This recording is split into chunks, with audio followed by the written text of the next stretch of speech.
నమస్కారం. ఎన్ఎన్ న్యూస్కు స్వాగతం. నేను మీ లక్ష్మి. నెల్లూరు జిల్లా అల్లూరు మండలంలో తీవ్ర విషాదం నెలకొంది.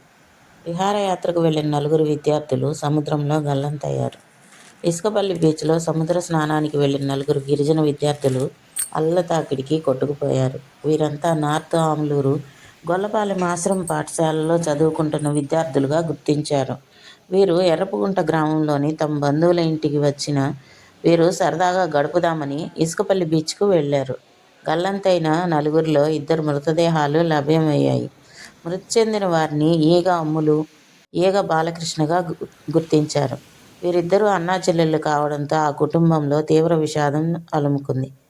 వీరు బుచ్చికి చెందిన వారుగా తెలిపారు. కాగా గల్లంతైన మరో 2 బిఎంఆర్ కాలనీకి చెందిన అభిషేక్, చేజర్లకు చెందిన సుధీర్ కోసం గాలింపు చర్యలు ముమ్మరంగా కొనసాగుతూ ఉన్నాయి.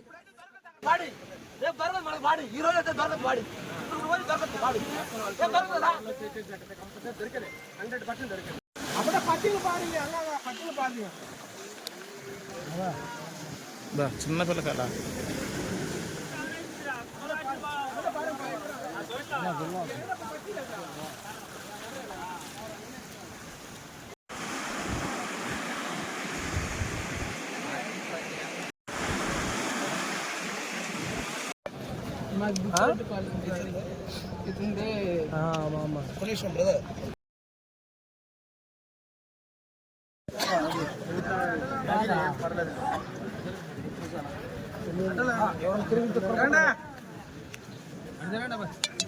బ్రదర్